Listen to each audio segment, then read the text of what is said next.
And good evening, ladies and gentlemen, from the Pagel Activity Center. We're going showtime. The flag has been skated out. The skippers are on board as they jumped out of the vessel, and they'll be taking on the Bison of Buffalo in late conference action. Along with Bart Archer, I'm Pete Wagner, looking very forward to bringing this one to you. We love being high atop the perch here at Pagel Activity Center, Bart. And you know what? You got a skippers team that was on a roll and a really good run there, and we're looking to get back into the winning side of things. After out-shooting the Duluth East Greyhounds heavily, they fall 2-1 on Saturday. Yeah, in fact, I think it was 44-7 they outshot the Greyhounds, but gave up 2 power play goals, so I guess the rule of thumb is stay out of the box, but they played very, very well. You don't get 40-some shots on goal without doing some things the proper way. It's just given some power plays gave Duluth East the only advantage that they needed. But this Minnetonka team's been playing better and better as this year's been going on. But this is a big game for them tonight because they have another contest to look forward to later on against the White Bear Lake team that's rated very high.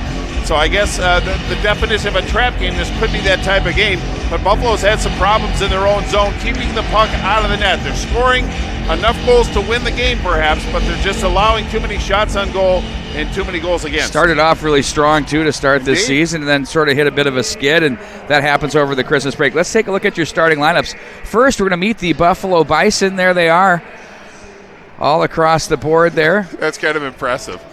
Well, this is NBC Sportsnet, buddy. Come on.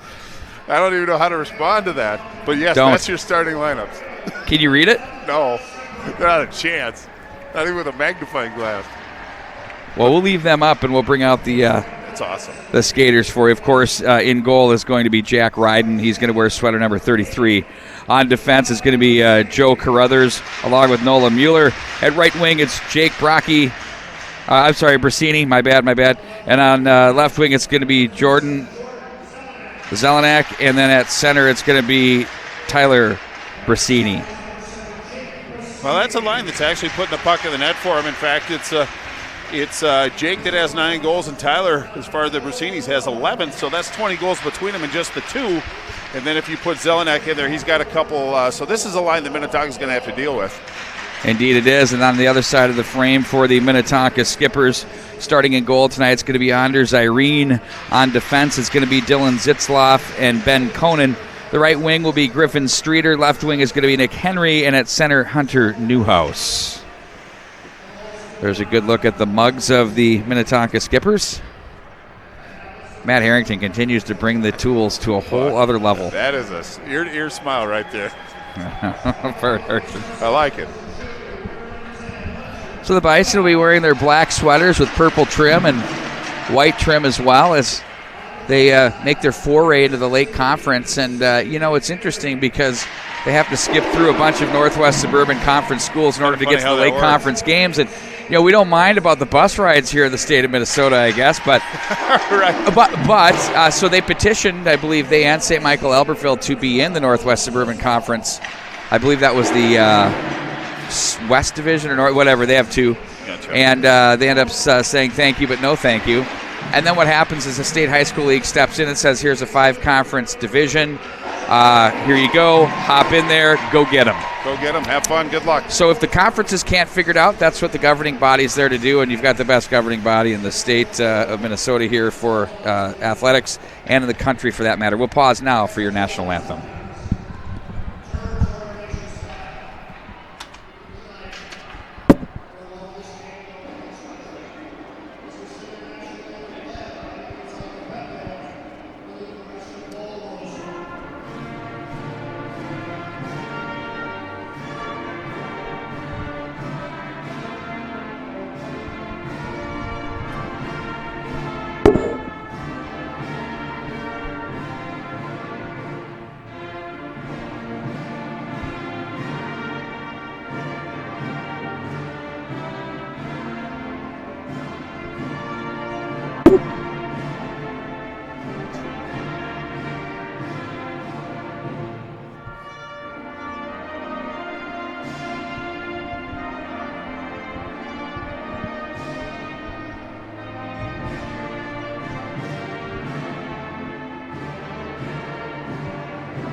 Irene starts in goal for the Skippers, 1-2. Bart, we saw him play a really good game to close out the tradition in the park, of course, in St. Louis Park.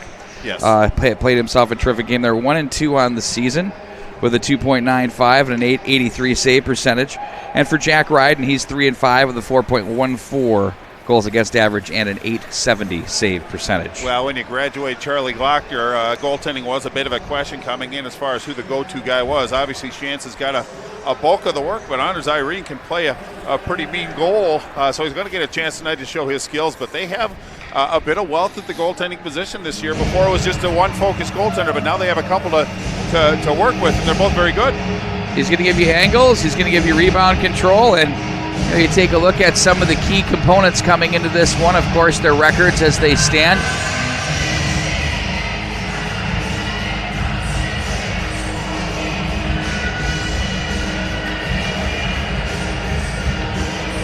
Well, as you can see, Buffalo 4-10 and Minnetonka 6-7. We're getting ready for the drop of the puck. First period, Buffalo versus Minnetonka. Jake and Tyler Brasini up front for the Buffalo Bison. It's going to be a face-off won by Brasini as they regroup back in their own zone. Mueller plays that one ahead. Now it's going to be the Skippers in control. Conan to the right wing side. Streeter steps over to Zitzloff across center. 3 Bison are there to greet him on his way in. Now it's going to be played back behind by Jake Brasini. 19 points on the season to go with 9 goals, 9 goals and 10 assists rather. Tyler Brasini matching him there, Bart, with his 20 points. Well, indeed, yes, they are the focal points. There are other players that can score, but they are the offensive, have the offensive responsibility, so to speak. But it was Conan, Ben Conan, the junior defenseman, in tight on goal.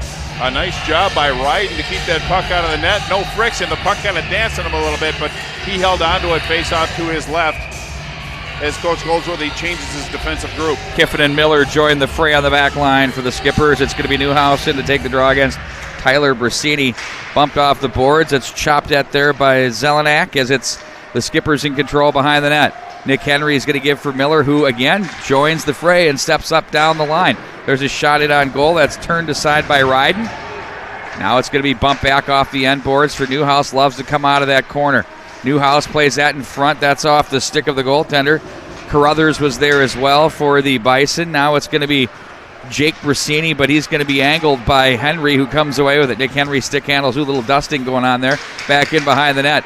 Off the side of the cage, picked up now by the Bison as they're going to look to transition through center. That hop the stick. It's going to be an icing call back down into Bison territory. We go. Well, that puck actually went through about 3 sets of legs, but made it all the way down the ice, so the puck is going to come down into the Bison zone. But Minnetonka establishing early that their defense are going to be activated. They're going to join the play. Good rotations by Minnetonka. Buffalo's starting to chase the play a little bit. A lot of movement on the Buffalo side. Just stay in your position, make things a little bit easier. But Minnetonka's coming out today with a little focus. Back up to center ice. That's going to go through everyone now. Back in deep. It's going to be Beckman on the chase. Picked up by Anderson for the Skippers as he's bothered on the play. He'll find his defensive partner, Nick Bear, through center, no ice. They're going to go deep in off the end boards. Jurdy is there as it's going to be Anderson for the Skippers. Muscled out by Beckman to center. And the Skippers regroup with Keppers playing over to the right side. Delayed offside as the Bison play to center. Conan's going to slam that one back in for the Skippers. And back behind their net they go with Simonitz. There's a wrist shot taken by the Skippers. Of course, that's Teddy Lagerback. That's deflected. Back into the corner it goes. On the end boards, reaching for that one is Lacombe. Zitzloff to the near side. Blocker pad saved by Ryden. Back up to Zitzloff from the left point. Holds on to it. That's going to be into the gear of Carter Jurdy, as that's going to be deflected and played back to center. Packing it in here defensively are the Bison. Indeed, they don't have much choice. Rothke storms off the bench. Ryan Rothke, the freshman, with some wheels. Of course, his sisters were terrific players for the Bison teams. Got a couple of state tournament entrances. Rothke now to the right wing, reaches for this one back from the corner. That's off Kiffin. Kiffin muscles that back in behind. Now they find their man. It's Quinn for the Skippers. He'll carry it out of the zone. Try to force a pass through to Worms on the right wing side. Chucked on the play. And back at center ice it is. They're going to muscle through. Harris is there. They're going to play this back in behind. That's cut off by the goaltender, Irene. Now it's Miller over for Kiffin. Up ahead they go for Henry. They'll take the line now, waited for some help, but they said thank you very little. That one's pushed back in. Over off the far wing now, it's going to be Tyler Brasini. Back down they go with Jake Brasini on the forecheck. Now Nick Henry looks ahead to Newhouse. That's deflected by Tyler Brasini. Now it's going to be Newhouse. Off Tyler Brasini's stick. Miller looks back up ice with it. Long pass ahead. He found Henry off the heel. He'll have to chase the loose change to the corner. He'll play this one back for Streeter. He's watched. Back up to Conan. Near side Zitzloff.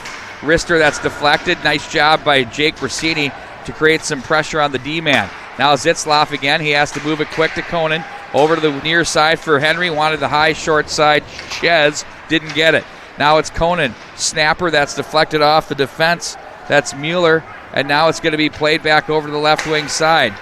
That was Jake Brasini that played to Mueller back across the line. Bothered in on goal it goes. Keppers was there to create that shot. Made him get rid of it a little quicker than he wanted to. Irene cuts off back in behind the net. 12:44 to go here in the first. We're scoreless from the Pagel Activity Center. Lagerback is there, and they're going to shove that one back in behind the net. Conan, now Zitzloff rather, plays this one ahead. Keppers across the line. He's watched on the play by Simonitz. Now it's going to be Lagerback with it. Looks out front. That's swatted away on a nice stick there by Beckman. Now to the right point it goes. Over to the near side. One-timer. Anderson takes that off the feed from Bear. They'll try to force this one in off the side of the cage. Instead, it's the Bison to clear to center. They'll get a partial change. Rothke hops back on the boards. Now the Skippers will take Bear from Anderson across the center. He's going to dangle across the line. Nice little poke check. Busy stick there by Jurdy. Now it's back in behind the net it goes. Oh, turned over. Lagerback to the backhand. Nice save. A bailout there by Ryden. That's equivalent to the auto industry. There's a wrister that goes up off the glass. Really? I had to. Bart Archer, of course, from Luther Automotive. Right, now it's going to be Lagerback back down low. Talk about a gift. Here they come back out of the zone. Left wing side through center. Flip through the air. Marr with it. Now it's going to be stopped and hung on to by Anderson as he leaves it back to the near corner for Bear. Good tempo to this hockey game between these two clubs. Agreed. Flip back across the line. The Bison will regroup as they look over to the near boards. Big check thrown by Tyler Brasini. Now it's Anderson with it. Gains center, try to get it deep, but instead he chips it up onto the bench area, Bart. Nice start. I like this hockey game. Well, it feels good. It has a good flow, not a lot of whistles, just what you want. Shots on goal, 5 for Minnetonka, 1 for Buffalo. Buffalo came out of their zone pretty heavy with 4-on-1. They had the numbers down, but Kiffin stopped that rush, and ever since it's just been up and down. But Buffalo is certainly involved in the play right now. Minnetonka is pretty much dictating the course of the play, but Buffalo's hanging in pretty well. I think the longer this game is going on, the better they're playing. Jake Brasini takes that puck, and it's knocked away from him. Newhouse tries to go through the defense. Here he goes. He's got wheels, but nice job by Ryden to play that one off to the far boards. Streeter knocked away from him by Tyler Brasini up to the right point. Kiffin shots blocked. Puck rattles. Gathered in neatly by Jake Brasini across the line. Try to flip that one over to the left wing side. Tyler Brasini plays back in behind. Now Miller lifts the stick, guides it along to the near boards, but Henry couldn't get there. Mueller's shot's blocked up onto the bench. Well, pretty good sustained pressure by this Buffalo team. They still haven't solved the riddle on how to get to Anders Irene and get a good look. But Minnetonka plays a very sound defensive game. They're very capable through the neutral zone.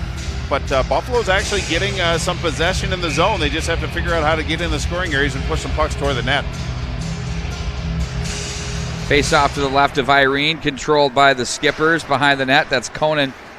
He finds Zitzloff. Good pair of transitioning defensemen here for the Skippers. Been very impressed with the Brasini line. They have good details in their game, no question. Conan spins Arama to the corner as he's going to be watched on the play. Nunn is there to play the body. Now it's Keppers. Gets a stick on that and back up out of the zone. It's Nunn. Back to the slot area. Keppers. Now Lagerback. Guides it up to the point. Over for Zitzloff. The slapper. Blocker pad save. Fighting off the check from in front is Keppers. He's bothered on the play by Carruthers. And now it's going to be off the stick of Nunn. The big carom picked up by Lagerback. Nice little stick check there by the Skippers. Forced that turnover to center ice. It's going to be handled by Zitzlaff. Ooh, if they hurry. Here he comes back in across the line, though. Nice change by the Bison, but Zitzlaff stays on the puck. Lagerback with a chance down low. That one's turned aside. Now Lagerback walks from the corner. He looks back up to the line. He's going to give off to Zitzlaff. Quickly over. Nice pass for Kiffin. Snapper just misses the mark. Now it's Lagerback again, fighting off a would-be checker. Down he goes. Off the end boards, it's going to be Brink with it. He'll walk out of the corner. Dangles up to the top of the circle. Continues. Stays strong in the puck, but he's going to be stopped by Marr. Brink plays that one through, and back up ice we go. Here they come, the Bison. Rothke off his stick. Over the near boards it goes. Zitzlaff is there to play the body. Hannes is there now. Now it's played back into the offensive zone by Hutari as that's fanned on. Look out. Big turnover. Skippers cover up. There was Zitzlaff who comes away with it as he finds an opening.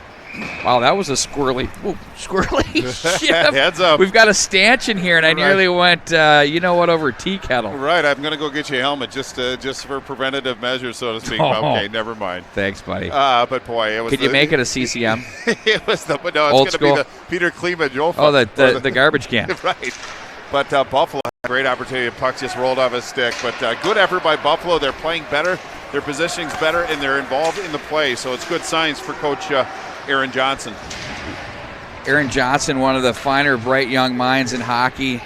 He's been around for a while. He was at Orono. He's had some stints. He's a good coach. He's got a nice little program going here. I've seen what he does up close and personal. The former Armstrong Falcon. Churdy there. Of course, his father, Bruce, another legend, at the line.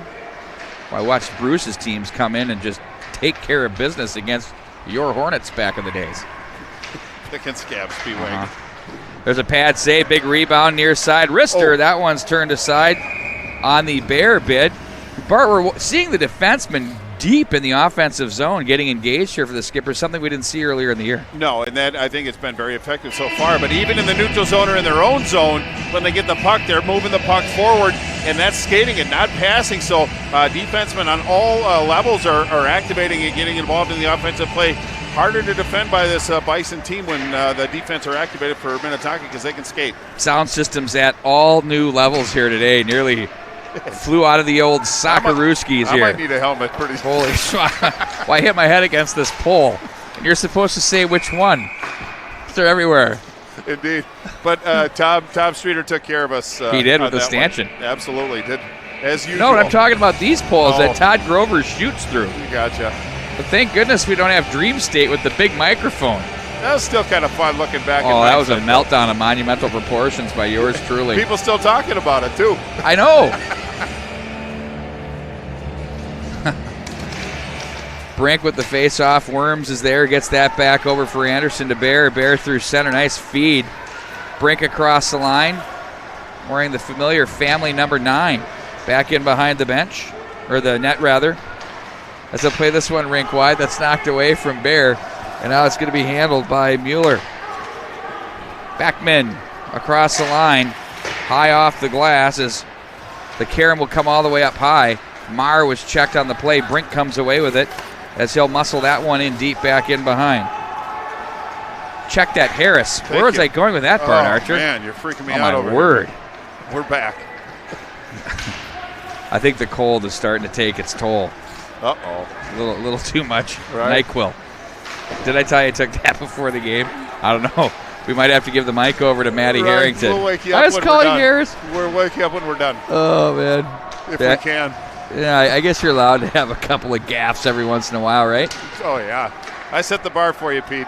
Oh, I took that one to another level. Indeed. Zitzlaff. You'll never let me live that one down. Rothke was there. Hutari now to the corner. Nice job by Lagerback to cancel him. Rink wide they go. That one's off Kepper's stick as he holds it and plays it in. Lagerback reads the ring. It was Ryden who couldn't quite get that one. Ryden rhymes with Dryden, of course, for you old schoolers. Sweater number 29, Les Habitants Montreal. Talk about yesteryear. I remember when he was a rookie, P. Wagner. Which mask did you prefer? Now it's going to be played back up to the line. Did you like the one with the red and blue swirls or circles, or did you like kind of the one where you could see the face? Which one did you go I didn't with? like either one, to be honest with you. I I thought like that on that the red choice one. of Dumb. 1 to 10, that came in about 11. When you appreciated Bunny LaRocque's mask better, there is a problem. There you go. Miller now back with it. We just alienated 50% of our audience who have no idea what we're talking about, and that's awesome. Now it's Newhouse to the right wing. Streeter shot. Glove save to beauty by Ryden. Well, I know Streeter got in a little shallower than he wanted, but good puck movement for Minnetonka to get into that position, but kind of a shallow angle from that right circle. But Ryden did a nice job of receiving that puck into his glove hand, tried to go short side. So Minnetonka really with one of their better opportunities. We just have 5:23 left. And shots on goal, 10 for Minnetonka and just 2 for Buffalo, but that was probably their best opportunity right there. Back behind the net it goes. Beckman off the toe of his stick. And now it's going to be played back in behind the net. Body check thrown there. Now it's going to be gathered in by the Bison. They look ahead to the near side. Beckman will make the read on Anderson. Club love that play. They're banging on the boards. They're coming in here with a purpose. They know what they want to do. Indeed. Newhouse could not gather it in at the big Minnetonka M, and it's going to be across the line with Hotari. Now to the near side they go with it. It's Quinn. He's checked on the play. Marr was all over him. Off the end boards. Simonides plays that one now to the left wing side. Ooh, big check thrown at the line. Penalty coming up. We're going to get an elbow, I bet. You are correct, and that's going to go on Conan. But really kind of a shot in the arm for Buffalo, getting the man advantage. They're flirting with possession and sustained possession, and now they get a chance on the power play. 14.6 with the skill and talent they have on this first unit. That's a pretty low number, looking to build on that, but 78.9, so 79% penalty kill for this Minnetonka skipper squad, but great opportunity for the Bison to put some pressure on Anders Irene and maybe punch one in. Ooh, that was heavy. And that was a nice block by Lacombe. In on goal, Ryden says, well, let's play this off to the left side. Jake Brasini plays that one back in behind. Now Mueller with it as he looks up ice and surveys the scene. He'll bump the boards. The big carom for Irene back in behind. Plays around for Miller. Lagerback was there. That's deflected through center. Look out, Lacombe, if he can bust away, has a chance. He has Lagerback trolling. Lagerback gets the drop pass. Runs out of real estate. Instead, they're going to have to rag up to the line for Kiffin. Snapper. That one's turned aside by Ryden, looking real strong in goal here for the Bison.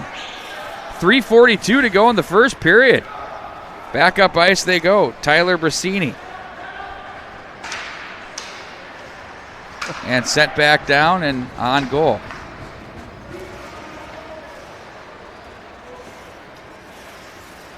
Well, the referee stopped the forward progress on that. It looked like Buffalo was going to come down with some numbers. They get another chance.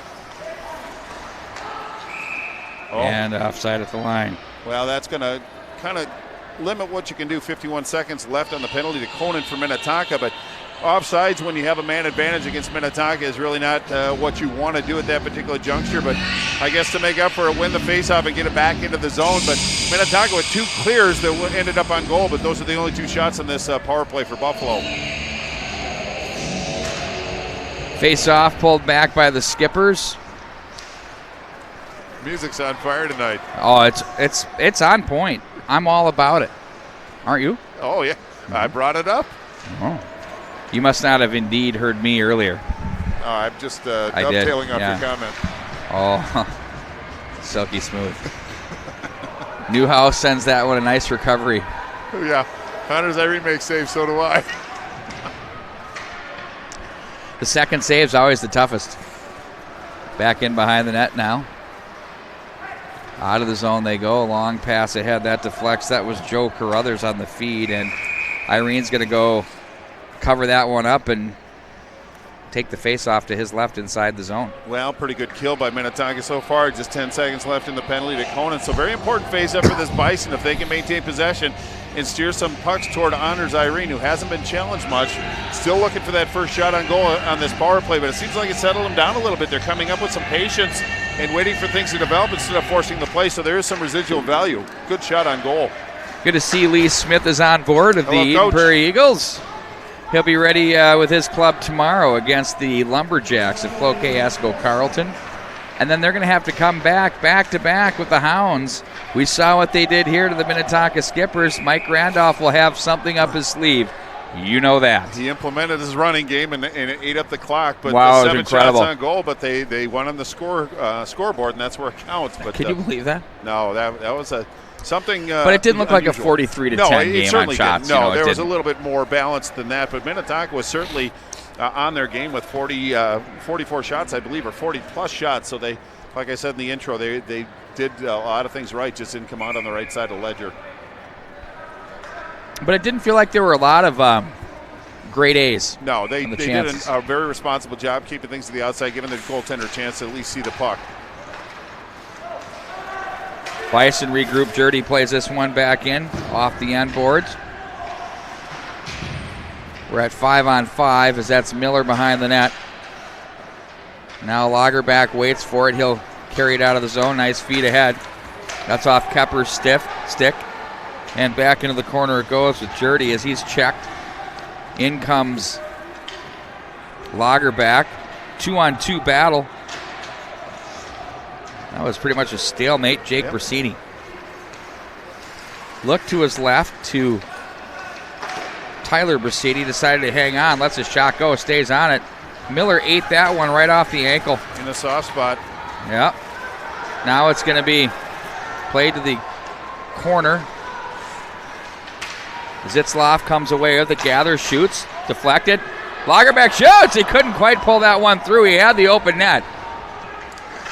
There's a shot that goes up off the netting. Wow, what a chance for Lagerback low to open up the scoring here, but instead it's still scoreless now with a $1.12. It looked like Lagerback got his stick. That was a second chance opportunity, but it was Noah Mueller, the junior defenseman, that interrupted his stick just in the nick of time, pushed the puck wide behind the goal line. So kind of a trying moment survived by this Bison squad. We're still 0-0, just a minute 12. Both teams want to finish strong, staying out of the penalty box and playing the right way. It's sent back in behind the net as Henry is there. Now it's going to be Newhouse that's wedged. Back in behind. Streeter takes over. Back for Conan behind the net. Newhouse walks to the backhand. Nice save by Ryden as he read that one in. Just calmly turns it aside of the big goal stick.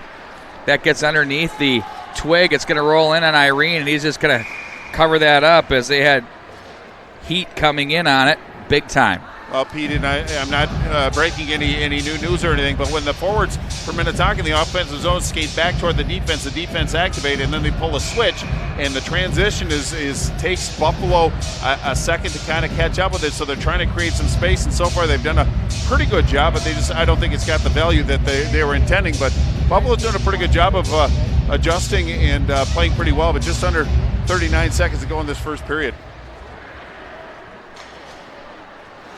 I'll tell you what, Matty Ice just absolutely threw down the boom. Working the door. Just hammered it down on some kids running through. And they just ran. They almost cried. Wow. Even I'm not that mean. No, they did not almost. Can you imagine what it's going to be like at 50? Oh. Just. I'm going to look like a pretty nice guy at that point, I'll bet. No. Matty's doing it the right way. He's taking care. He's protecting us while we... You'll look patient. What? You look patient compared to him. Oh, you missed one, Matt. You might want to go run her down. Oh, how'd that one sneak through? It's absolute chaos up here on the running track. It's fabulous that kids are out here to enjoy the high We've got a game. very loosely taped down cord with the worst tape I've ever purchased in my life. It's a bit distracting. I won't even say what the product is because I don't want to be liable. Off the post. What a chance there by Miller. And I don't think Ryden saw that one either. And that'll do it for the period. What a conclusion. The Skippers with some great scoring chances, and I'm sure Matt's going to tune up some great replays for us here. Well, Tyler Rossini just got pushed down to the ice, and then one of the skippers got cross-checked, so a little extracurricular activity after the whistle. There's that chance it's going to just clank off the post. The Skippers are the great close of the period. They outshoot the Bison 15-3. This is eerily taking on the same complexion as what we had on Saturday. But Minnetonka in good proximity on that one, screening the vision of the goaltender, allowing that shot on goal from the wall. Didn't see the puck come through, but it caromed off the post. The goaltender's best friend kept the puck out of the net. I think if you're going into the locker room, Aaron Johnson has to feel pretty good. They're going in 0-0. Being outshot at the margin that they were, I don't think anything but maybe one or two shots was really a quality opportunity. I have never seen Steve Aronson. Todd Grover, I've never seen Steve Aronson that demonstrative with an official in my life. Yeah, he's still talking. Calm, cool, and collected. And Jack Hillen is still going at it. He is absolutely, they're both. I've never seen those two. Something happened they didn't like. Let's just leave it at that. Well, I think it was the end of the whistle at the end of the period. One of their players got cross-checked from behind, and after the period was over, so he didn't have a chance to defend himself, number one. But voicing the displeasure, let the referee hear what you have to say. Go into the locker room, settle down, and get refocused for the second period. Bruce Johnson was down there too, of course. Aaron's dad, the legend. Just totally just a little working intimidation factor. No, he's just, he's going to get in there too and say, what are you talking about? Wouldn't you? We're going to take a timeout. High school hockey continues, presented by Gemini Athletic Wear. Check out Chris Bonvino, my buddy known as Heat, at GeminiAthletic.com. Some of the best stuff in town if you want to get your team jerseys from high school to junior to college to youth. And also don't forget about your season team apparel. Very great work. The craftsmanship, all made in the USA. We're going to take a timeout. When we come back, we'll have more high school hockey coming up at the mnhockey.tv. I think that being in a sport, it has built into it the concept that we are going to face a challenge. When we do sport the right way, we are teaching values. We're teaching kids how to be hard workers. We're teaching kids how to be courageous, to be fearless. Dynamite's, because we have a focus on whole life youth development, physical, academic, social and spiritual excellence, we get that we're trying to develop people to be whole people. And I think that when you combine that mission with sport, I think you naturally get that. We have programs in each of those four areas. We have ice hockey for physical excellence. Academic excellence includes academic support like one-on-one tutoring. We have a summer academic camp. Social excellence includes our big community service project, Greg Carroll Learn to Skate, and also we're faith-based. So when kids are old enough, they have the choice to go to summer camp, kind of that traditional summer church camp.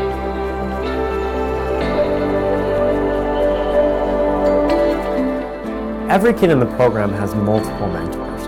If they're in tutoring, they have a very special mentor that's just their very own. And then of course the hockey coaches are mentors, and of course all the staff are mentors too. So we have a very high retention rate.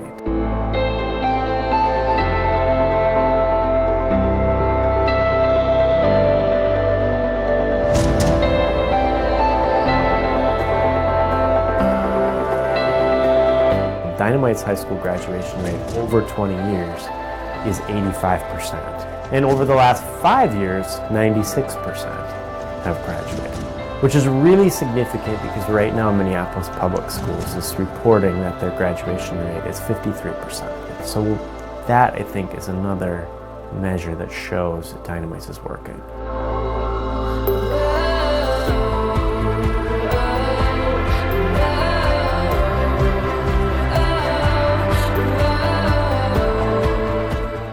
Being a faith-based organization, I think we're able to say things that are really powerful sometimes. We might say to the kids, like, we're gonna do some hard things today. And we want you to remember we can do all things through Christ who gives us strength. A few minutes later, we might be asking them to do that hard thing and you got heads down and panting. And remind them, remember, you have strength. God's given you the strength to do this. You have the strength that you need inside you right now. They might even remember the moments where they began to believe that, where they began to believe, I should be fearless. Only believe, do not fear.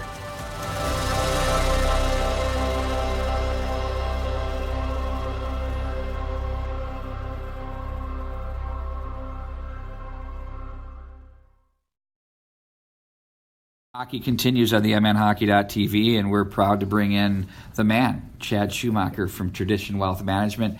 Chad, you and I have been at this for a couple of years now, and I've been able to watch firsthand with what your organization's been able to do, not only as a wealth management firm, but what you've done in the community, and you're very engaged in it with lots of locations. So can you give us a little bit of a history lesson of where you've been and where this has gone and where it's going? Yeah, so Tradition Wealth Management, we started in 2003 with a couple different partners that came from large institutions with the dream, and we started in a conference room with one phone between 6 employees.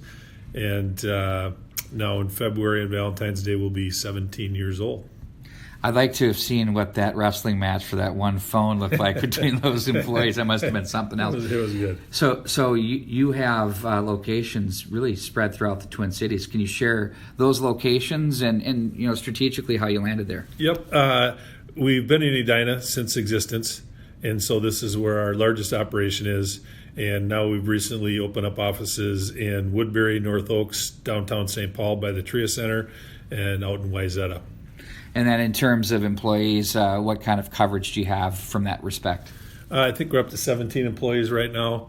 We're still looking to grow. We're trying to hire a couple of really experienced teams to help engage with clients going forward.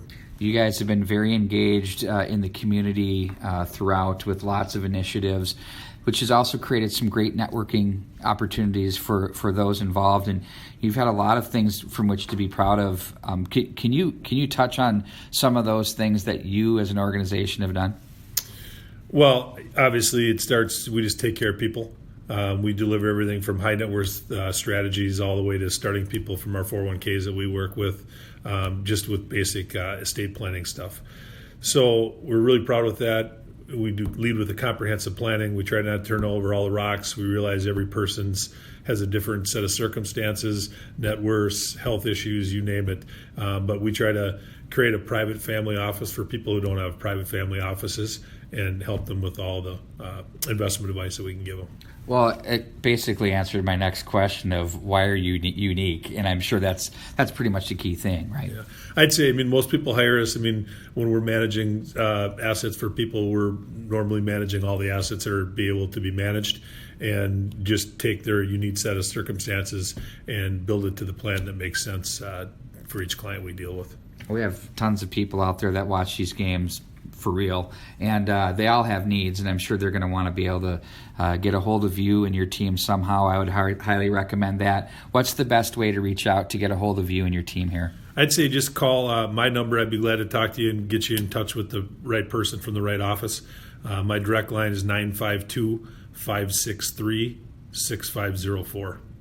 Chad, thanks a lot. Let's get back at it. Some more hockey action coming up.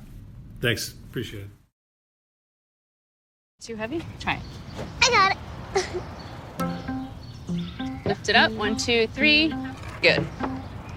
Looks great. Wow. This looks amazing. Can I help you make a few? Sure. You sure? Uh-huh. Hi, I'm Derek. Nice to meet you. So how long have you been doing this? 2 years. 2 years. So you're an expert. Yes. Can you do one with my name? Sure. D-E-R-E-K? D-R-E-K. D-E-R-E-K. D-E-R-E-K? Yes. Okay. What's the ultimate dream for your business? I really wish I had more bracelets to make every single day. What do you do with the money? We have this hunger project that I give back to the kids that don't have enough money to buy food. So the more bracelets you make, the more money you raise, and then the more kids you can help out. How long have you had this dream? 10 years. So you're 6 years old and you had the dream for 10 years. That's pretty good. That's someone that knows what they want to do in life. Yeah. Okay, now, what do you think about this? Ooh. Yeah. Pretty good? Yep. Okay.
And we welcome you back here to the start of the second period. Bart, how about a scoring summary? Well, there were no goals There for you go. that period, but Minnetonka outshot them 15-3. 15 seems like a little bit of an aggressive number.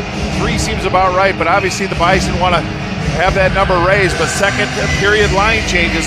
I think it's more important that Buffalo's defensive pair gets off early than late because Minnetonka's been very effective in the offensive zone. They just haven't been able to get to the scoring area. Quick whistle right off the play. That's exactly why we have that there. Pretty much par for the course.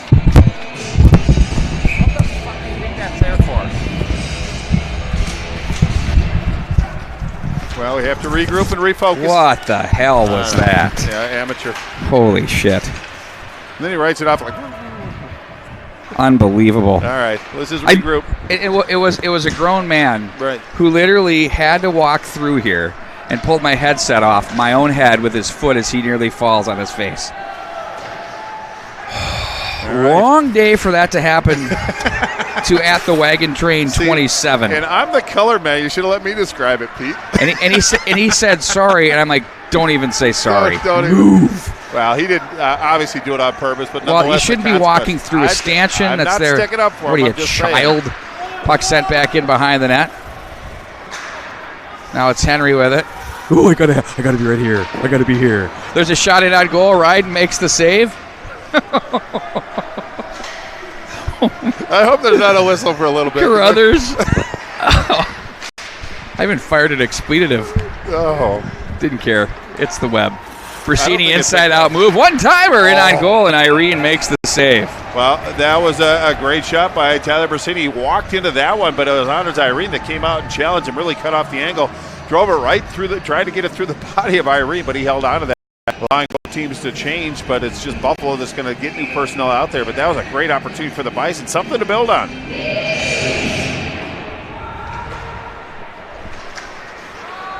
Skipper's moving from left to right, back up through center.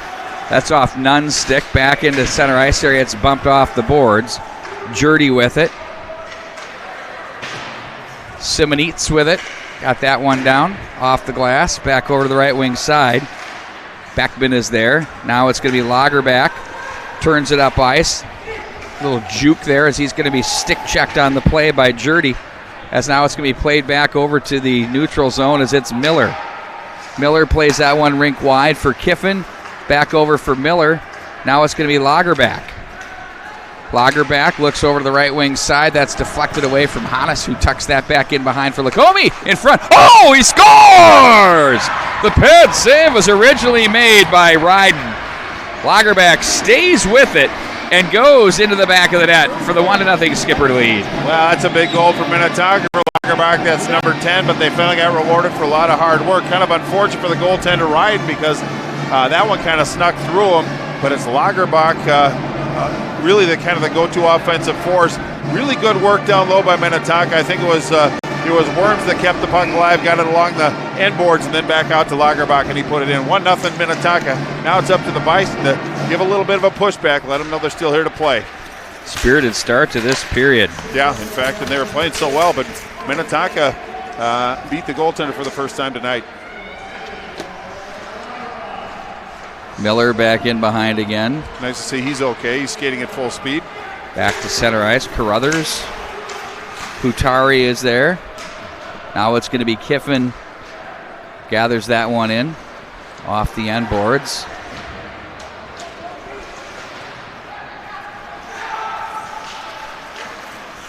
Back into the neutral zone now. Harris plays that one rink wide. Quinn. Now it's going to be Quinn again with Harris low. Shot into the midsection and hung on to. Well, I think Quinn just didn't see many options coming in. It was Worms that was kind of streaking in on the right side, but space was starting to close, so we opted to put that shot on net and area second chance because there was support down low by Minnetonka as well. So nice job by the goaltender Ryden to hold on to that puck in a trying moment. Face off to his right.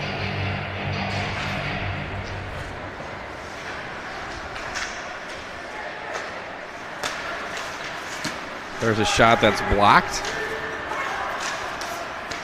Mueller plays that one ahead. Oh, that nearly hit our very own Todd Grover. I mean, that was within inches. And Pete didn't even flinch, and he's a goaltender. I didn't. No. I know when it's wide, that was wide. It was going to Groves. But, Pete, I will say this Bison team is not too far away from really kind of getting some sequences going. Getting out of the zone, they've improved a little bit, but it's just that third pass and completing that sequence has been their challenge now. If they stay within their structure, they've got a definite chance to keep this thing close. And if the Skippers continue to create in the offensive zone, where they've spent some considerable time latter stages of the first and here into the second, this could take an interesting turn. Well, it might behoove them not to put the puck out in front of their own net. Jurdy. Oh, that one gets off the boards and through Zitzloff as it's going to be gathered in by Conan for the Skippers as he accelerates away. Now Zitzloff, that misses the stick of Newhouse. That hit the official right back out of Newhouse's stick. What a perfect feed. What does this look like in the box score? There's a shot pad save. Ooh, right, and turns the left pad out on that one. That was a big save right there. That was a big one. And it was a tough one in tight, threw the left pad out, did the job. Well, I'm thinking the situation going down by 2 to Minnetonka at home is not an easy situation, so he kept his team one good shot away. Nice save by the goaltender, Ryden. Now Anderson plays this one. Ooh, down goes Kuppers. He blew a tire. Or hit a pothole or something. But legs just got, it was in his skates, but it just got kind of crossed up a little bit. It is going to come all the way down, hence the icing to Anders Irene left. Shots on goal, 19 now in 4. So Minnetonka on pace to get to 30 by the end of this period, perhaps. But it's just the Bison have to get some offensive zone time. But Minnetonka's playing a little bit of keep away, being a little selfish with the puck tonight. They've got good defensemen, do the Skippers, that can transition quickly. That's knocked away from the Skippers. Now it's going to be Lagerback back in behind the net. He tried to play it back against the grain to Keppers. That's a good idea. Anderson, nice move as he spins away from Beckman. And now it's going to be picked up by Simonitz. There's a couple. Of course, we'll go Ben Simonitz. We got to make sure we get both Beckman in there now. Glove down by Ben Simonitz. 5 points on the season. That's off the skates of Bear, and into the corner it goes. Nunn cuts that one. Check that. Mara cuts that one off. Now it's going to be Anderson up through center. He has a rush to his left with Lacombe. Lagerback, the trailer, checked off his stick as he loaded that one up. Anderson will tuck it back in behind the net. Now it's Hutari, and Rothke comes away with it. Rothke through center, lost the handle there right at the blue line. Gets it back. Of course, his father, Ed, one of the good guys in hockey. Back off the end boards it goes. Kiffin looks that one for Miller. Now it's Brink with it. To the right wing on the tape for Morkin. Morkin looks ahead for Newhouse. And that's going to be an icing call back into Skipper territory we go. Well, even with Newhouse's speed, he couldn't catch up with that, but it was Morkin that just misfired by just enough to get it all the way down the ice. So another face-off, offensive zone face-off. Just a hair outside. Just a bit outside. That's why you're the best color guy in the business. But now it's an offensive zone face-off for the Bison. They have to start winning these face-offs, get some sustained pressure on Minnetonka. So far, they haven't been able to do that, even though they've come out and played a little better this period. Zitzloff takes the puck off the draw. Hustles through center as he's going to angle his way to the left. Jurdy watches him. Nice check there to cut that off. And there's some help along the way. Mueller plays that one up to the boards. Newhouse now. Lagerback played that one through the slot area that was deflected away. Now Zitzloff is going to play this back for Brink to the corner. Tried to find Zitzloff, but that was picked up by Rothke and calmly flipped back into the Skipper zone as they get a change. The Brasini line is back on. Conan now on the stick for Lagerback. Rink wide, that's pushed through by Carruthers. Now it's going to be Zitzloff, watched by Tyler Brasini. Really tough sledding off those end boards there. No, rink manager Greg Clough is watching closely. Newhouse tried to make the move there as there's Carruthers. Off the boards to center. Newhouse is there. Now it's Jake Brasini. Oh, and that shot's just wide of the mark by Tyler Brasini. Pretty nice sequence. Now back up through center ice it goes. It's going to be controlled by Miller. Backing off the end boards. Guniez there. Looks ahead to Tyler Brasini. He has Zelenak with him. Stick save Irene as that one goes up and out of the netting. Got to apologize to our listeners for my meltdown earlier on in the period. That was not cool. Well, it doesn't happen often. I think they're going to give you a little leash on that. I'm just going to view it as entertainment value. Let's just not let it happen again, mister. Should we just call it entertainment value? We'll call it entertainment value. Oh, man. We're done picking on Maddie for at least a little while. I was more worried about the $400 headset that got ripped off my head than what that was all about. Plus, it spoiled your coif, too. What coif?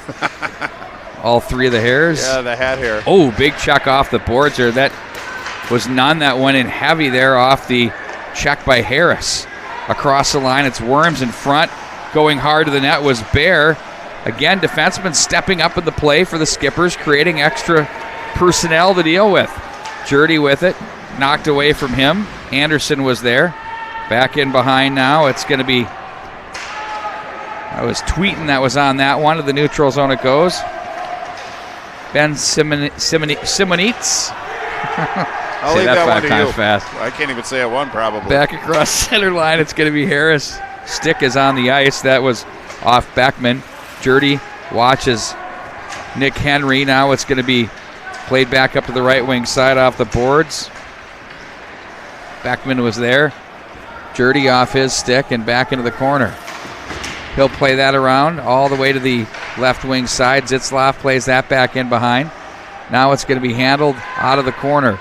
Zitzlaf took the feed from Streeter Conan underneath the stick. He's going to play this one back in behind. Newhouse was there. Jurdy rings the dasher, and that one goes all the way through into Minnetonka territory. Irene wanted the icing call. He's not going to get it. 8:10 to go here in the second period. Carruthers in front of the skipper bench. Off the glass.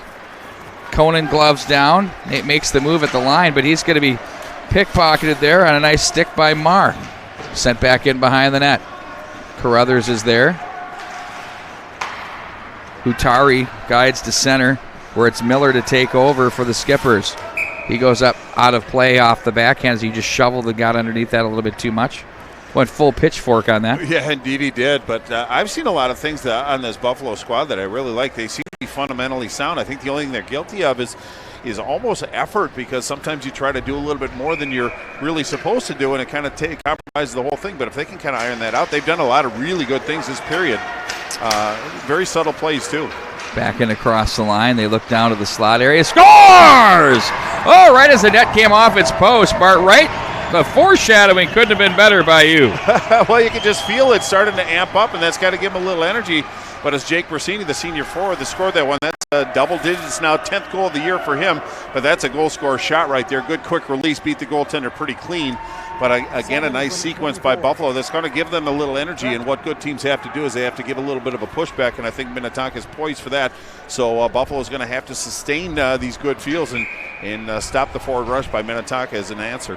Boy, Bart, that was pretty close right there. The net and the puck got to that line. Net going off its post, puck to the line right about the same time. But a good goal for the Buffalo Bison. That was a good shot. From the Raven up at one. Beat the goaltender clean, too. So he earned that one. Anders Irene had a good angle on that one. That was just a good shot. But now we're 1-1. Shots on goal, 19-6. So it does have kind of a little bit of the subtleties of the Duluth East game to a certain degree. Well, the Hounds were all about angles, and their angles were really good, and we're seeing more of that here today. A little more linear with the Buffalo team that we saw with, it was an angling game. If you're a geometry major or into the geometry side of things, which I clearly wasn't. Nor was I. But it was something. Yeah, I just think there was a lot of stops and starts during that Duluth East game. Not afraid to ice the puck, where this Buffalo a little bit more flow in this game. Ooh, nice high stick. They're going to wash that off as it's Jake Brasini on that one. One thing that the Bison have been really good at is using the boards and chipping the glass with the right touch. They haven't been just aimlessly hammering it off the glass and chip and chase. They've been alleviating pressure when they've needed to, and then they've been able to follow up with this great play like that in the neutral zone by Tyler Brasini. Now here they come with Keppers. Stick save by Ride, and he's going to turn that one up off the netting and out of play. Now, it was a really good play by Carruthers on that one. It was Minnetonka coming, and he looked over, saw Lager back on the left side, thought about getting it over, but good proximity by the defender, so he opted to take that shot up and out of play. Tyler Brasini goes for an interference penalty, Bart Archer. So it's going to be Minnetonka on the power play. Penalty kill for this Bison team, 72.4. Room for improvement, 21.4 power play for Minnetonka. They have too many horses to keep that number down there. Not bad, but again, room for improvement, and they certainly have the talent. But offensive zone face-off for the Skipper team. Very big face-off for the Bison. Newhouse, 50-50. Skippers come away with it. Nice job by Streeter to win that battle off the far boards. Now it's going to be Zitzlaff over to the near side for Conan. Loads it up. There's a shot that's deflected off Jurdy. The rebound for Newhouse.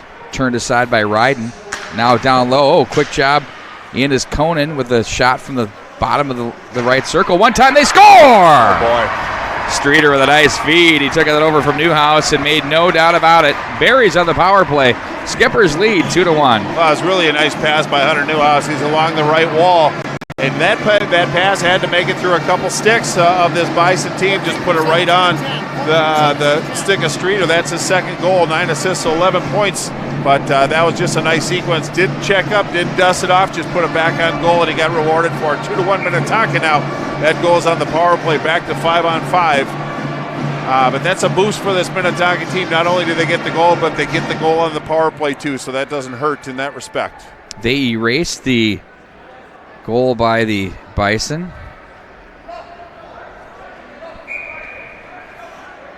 They did what? They erased the goal by the Bison by taking the 2-1 lead. I looked at the scoreboard going, what are you talking I thought they went back into it. I thought they went to Toronto. Oh, no. They scored just seconds later is what I meant. Well, it all makes sense now. Thank you for that. Just a little clarity.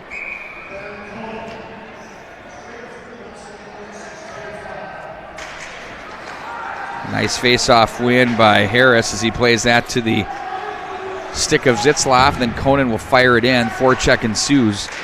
That outlet to the near side, intended for Zelenik, fails to click. He gets it back now at center. Has to work through a few people. Here comes Tyler Brasini, stood up by Conan. Nice defensive posture there. Zitzlaff plays that around to the far side for Quinn. No relation to former North Star and Calgary Flame Dan Quinn. At least that we know of. There's a chance in front, as now it's going to be Brink with it. Well, I got stories for you on that one. That one goes off the glass. That doesn't surprise me. Conan back up through center. Across the line. Rister in on goal as that's stopped by Ryden. Well, I've grown to kind of appreciate Ben Conan a little bit more. The more I see him, the more I'm impressed with him. He's not shy. He gets involved offensively. He stands up at his own blue line. He plays physical. A lot of good things as far as what Conan brings, and it's really a nice dynamic duo. I think Minnetonka is a little bit deeper on defense than most people give him credit for, but we're seeing the benefits of how they work as a team. Scores! The big face-off win. There's Lagerback. Lacombe to Lagerback, and it's 3-1 Minnetonka. Well, that's how it's done, Bart Archer. Indeed, and that's where face-offs become so important. It was a nice face-off win. Just put it on Lagerbach. Didn't dust it off again. Just a nice redirect back to the goal and beat Ryden relatively clean. Now it's 3-1. Just 5:27 left in this period. Again, Buffalo's going to have to answer back, and it doesn't mean a goal. I've said it many times before. They just have to get back and get their confidence, get back to where they were playing earlier. But Minnetonka certainly has the mojo now. There's a nice win again as the winger Lagerback comes right in and peels that out, and he's brought down on the play penalty coming up. Well, that's as they are hung up off the bottom of the circle. Tripping call. And this will be coming up to the Bison's Carter Jurdy. Well, kind of a tough time to take a penalty, especially after getting scored on, but now they have to pick up their teammate, get through this challenge, and at least keep the puck out of the net. But Lagerbach now with 2 goals tonight, so he's up to 11 now, and Streeter with his second. So 3-1 is our score, but Minnetonka on the power play. Face-off win, Carruthers to the corner as he plays it all along the near boards.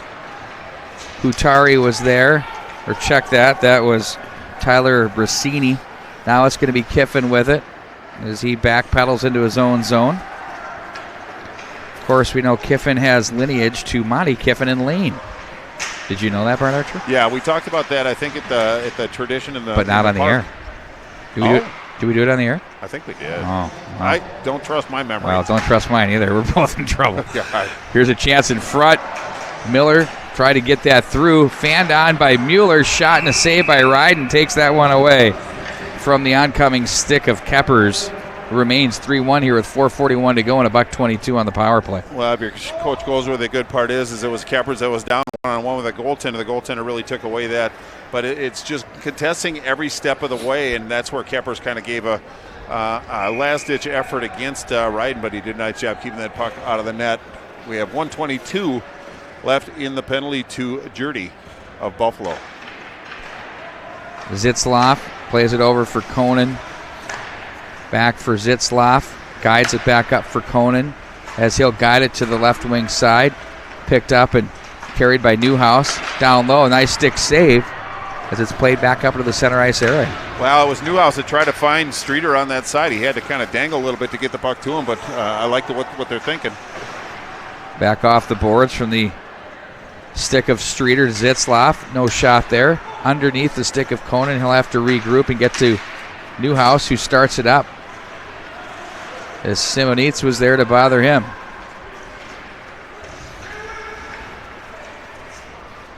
Back up high it goes for Conan. Now Zitzloff. Puck rolled on him right as he shot it, and that hit Simonitz in the shins on the way in and goes wide. Newhouse is going to try to dangle.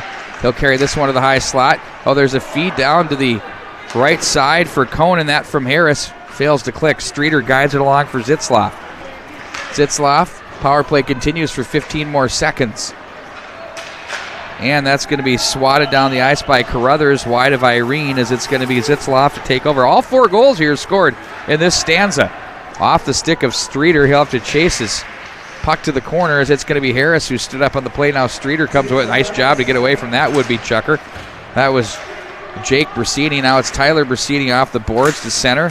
Knocked back into the Bison zone. Rothke now off the stick of Jake Brasini, plays that one ahead. Morkin for the Skippers plays that one through. On comes Henry, glove down, heavy check there on Rothke. That by Morkin. Now it's going to be Brink to the right wing side. There's a glove save. Fought off there by Ryden. Shot number 27 on the hockey game so far. Morkin, shallow angle. Brink chases down to the corner. Back up to Kiffin. Kiffin looked left and went right, quick right, and punched that one off the boards. Kick back in by Miller. Now here's Brink. Backdoor feed. Nice quick hands there by Brink. Back in the corner. He spins off a check.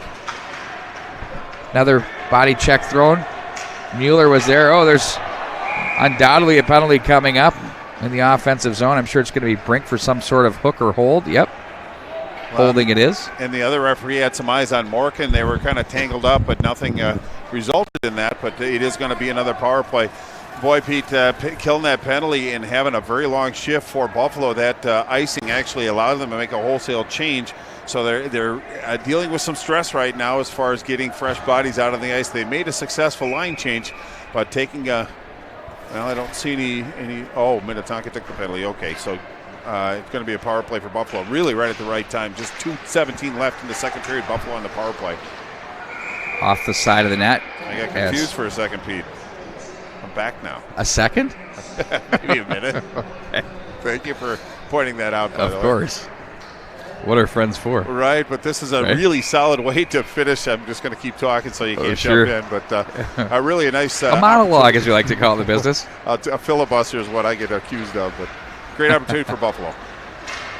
Shots deflected. It was Lacombe that got right up on that stick and took it away from Jake Brasini. Well, again, with Lacombe out there with Lagerbach, this Buffalo team's still going to have to mind their defensive responsibility, even though they're on the power play. You've got some offensive guns up front there for the Skippers, no doubt. Still looking for the first shorty of the year. Minnetonka's pretty due for that. Good face-off win. Zelenik with the win. Now Carruthers. Jake Brasini walks, top of the circle, buzzes that one wide of the mark. Carruthers will wait for that at the left point. Plays this back down off the stick of Tyler Brasini. Zitzloff too far for him as Rothke will hustle the center and regroup back in behind for Carruthers. Carruthers finds Jake Brasini, back for Carruthers across the line. Leaves for Tyler Brasini, back down for Carruthers. He'll bump that back to no one as it's going to be Lacombe with Lagerback, just like Bart foreshadowed again. That one went through the wickets. And now it's going to be handled by the Bison. Simonitz plays that ahead for Rothke, picked up by Kiffin. Look at that dangle fest. Oh, and another one.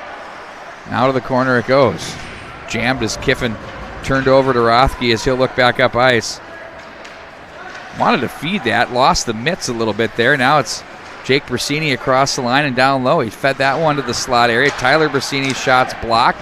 Streeter was there, puck up to the left line. Mueller down for Rothke. Rothke plays that one for Tyler Brasini. And that one's deflected from up high off a skipper's stick and off the netting with 51.5 to go in the period. And 33 on the power play. You got to look through all the banners. But again, still plenty of time offenses on faceoff. I think that went off Minnetonka boot. Up high, yep. Up high and out of play. Got up to that blue line and kept that shot from getting through. Mueller plays over to the Simonitz from the right side. Now that's blocked by Streeter and up and out of play. That one goes. So we'll take it over to the other circle. Hopefully they have enough biscuits. Well, and Streeter, that caught him in the soft part of the boot too. So he's feeling that, not coming off the ice. No worse for the wear, but anybody that's played this game knows ice how that time's feels. precious, right? Ice time's precious, and if you can still go and not hurt your team, you go. You go. Hutari and Newhouse. Jake Brasini comes away with it. He has Simonitz with him, but now it's going to be picked up off by Hutari. Wrister, blocker pad save, up off the end boards it goes. Marr was there. Zitzloff, Streeter clears the zone, and that should pretty much do it for the power play. 7 to go in it. Simonitz with it. Back it across the line. As back on the ice are the skippers. Now Henry jumps into the fray. At the line off Henry's stick, it's going to be Worms back in across, 3-on-1. Worms down low. Nice defensive play by Mueller, and they had a chance off the side of the net. That was awfully close, and that does it for the period. And what a good one we had here. Plenty of goals, 4, as it's now 3-1 in favor of Minnetonka. Well, indeed, it was Nick Henry trying to lay a bunt down the third base line. He made contact with it, but didn't go in. But good period for Minnetonka. Obviously, when you can put 3 goals in a period, that's successful. Buffalo got on the board as well. Everybody came to play. I think Buffalo just kind of stay out of the penalty box, Pete. But this third period, we're kind of back to the normal line changes, back to a little continuity. But the second period has been a challenge for Buffalo, being outscored. They're about minus 8 in the second period, where Minnetonka's +6. So it's definitely Minnetonka's period. But I think Buffalo's got to come out with some energy, hopefully punch one in, but just play sound defense, and through that will come some opportunities. But should be a good third period, Pete Wagner. You mentioned baseball bunting, of course. Pitchers and catchers report in less than a month. I'm thinking Paul Twangy, of course, the baseball coach here at Minnetonka. Look out. So now you got the juices flowing. Nice work. Okay. Yeah. I thought I'd jump the water a little bit for you. Yeah. Beautiful work. Once again, tonight's coverage presented in part by Gemini Athletic, where you can find them at GeminiAthletic.com. Chris Bonvino and his team puts together some of the best uniforms you're going to find. They dress the champions. They dress the youth, the high school, the junior, and the college players. All made right here in the great state of Minnesota. And the adult league players, too. Is that the old man league? Yeah. Or the adults? Oh, we get a lot of compliments. So we might not play the best, but we look good. Well, look good, feel good, play good. Your jerseys do look pretty good. Oh, they're rocking. They're pretty impressive. And Chris helped us design them and kind of fine-tuned it a little bit. I'll give all the credit to it's a gift. Popre, but it's a gift. But no, yeah, he's very, very good at that. But we always look good, and it makes you feel a little bit better and taller. Play a little taller when you're out on the ice. Also, MNHockey.tv is presented in part by Tradition Companies. 5 great companies in one that take care of all your household needs, from home mortgages to home buying to home building. You can check them out at traditionco.com. And then also by American Family Insurance. Find your local agent at amfam.com. Lake House is also proud presenters of the MNHockey.tv. Luxury living right in the heart of the uptown area, right in the Lake Calhoun, Betamaca-Ska. I don't know if I said that right or wrong, but you know what I'm talking about. Yep. A terrific building opening up on June 1st of 2020. That's the projected date there. And then don't forget about Itasca Marketing, your digital marketing solution, all under one Peter Brady. All under one umbrella. We'll be back with more right after this. Too heavy? Try it. I got it. Lift it up. 1, 2, 3. Good. Looks great.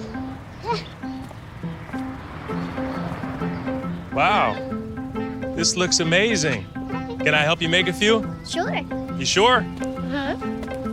Hi, I'm Derek. Nice to meet you. So how long have you been doing this? 2 years.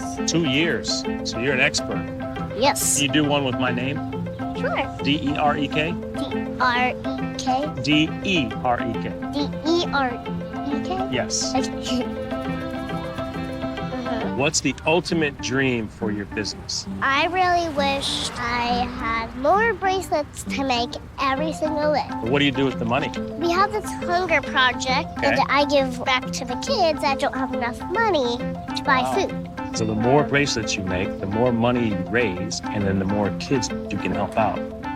How long have you had this dream? 10 years. So you're 6 years old and you had the dream for 10 years. That's pretty good. That's someone that knows what they want to do in life. Yeah. Okay, now, what do you think about this? Ooh. Yeah. Pretty good? Yep. Okay. Hockey continues on the mnhockey.tv, and we're proud to bring in the man, Chad Schumacher from Tradition Wealth Management.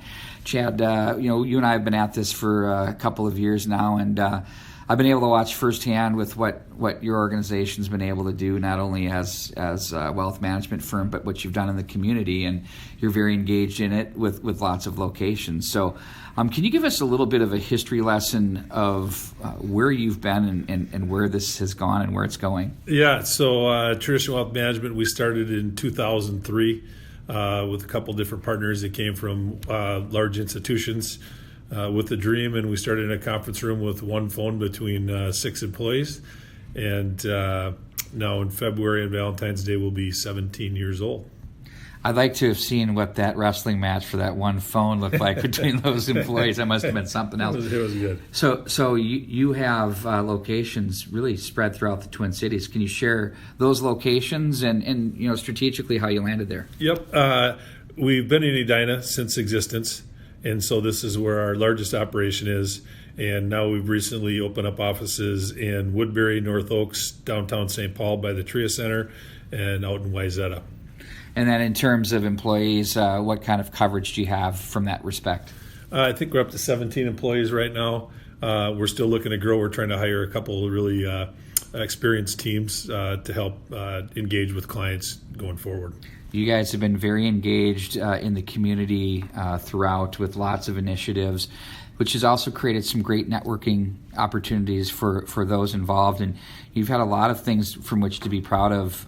Can you touch on some of those things that you as an organization have done? Well, obviously it starts, we just take care of people. We deliver everything from high net worth strategies all the way to starting people from our 401ks that we work with, just with basic estate planning stuff. So we're really proud with that. We do lead with a comprehensive planning. We try not to turn over all the rocks. We realize every person's has a different set of circumstances, net worths, health issues, you name it. But we try to create a private family office for people who don't have private family offices and help them with all the investment advice that we can give them. Well, it basically answered my next question of why are you unique, and I'm sure that's pretty much the key thing, right? Yeah. I'd say, most people hire us. When we're managing assets for people, we're normally managing all the assets that are be able to be managed, and just take their unique set of circumstances and build it to the plan that makes sense for each client we deal with. We have tons of people out there that watch these games for real, and they all have needs, and I'm sure they're going to want to be able to get a hold of you and your team somehow. I would highly recommend that. What's the best way to reach out to get a hold of you and your team here? I'd say just call my number. I'd be glad to talk to you and get you in touch with the right person from the right office. My direct line is 952-563-6504. Chad, thanks a lot. Let's get back at it. Some more hockey action coming up. Thanks. Appreciate it.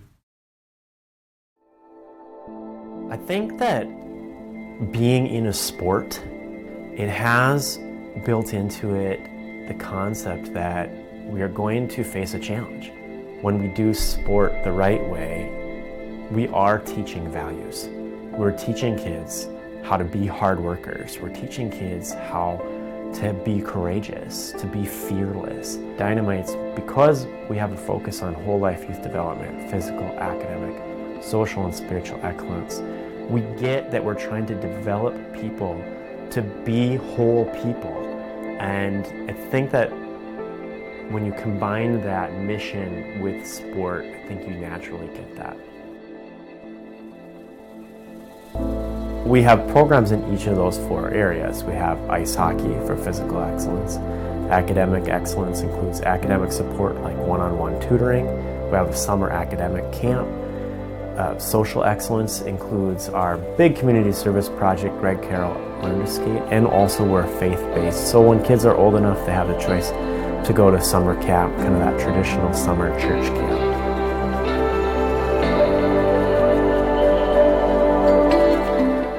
Every kid in the program has multiple mentors. If they're in tutoring, they have a very special mentor that's just their very own. And then of course the hockey coaches are mentors, and of course all the staff are mentors too. So we have a very high retention rate.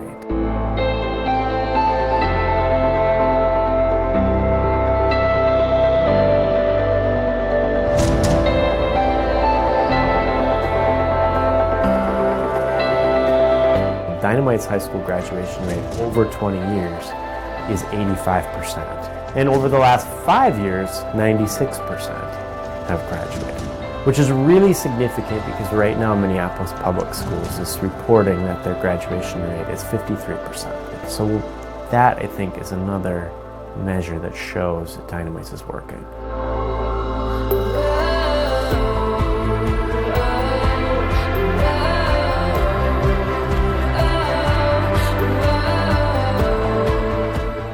Being a faith-based organization, I think we're able to say things that are really powerful sometimes. We might say to the kids, like, we're gonna do some hard things today. And we want you to remember we can do all things through Christ who gives me strength. A few minutes later, we might be asking them to do that hard thing and you got heads down and panting. And remind them, remember, you have strength. God's given you the strength to do this. You have the strength that you need inside you right now. They might even remember the moments where they began to believe that, where they began to believe, I should be fearless. Only believe, do not fear.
It's 3-1 here at the Pagel Activity Center in favor of the Minnetonka Skippers as they score 3 goals in the second period, and the Bison score one of their own. How about this out-of-town scoreboard?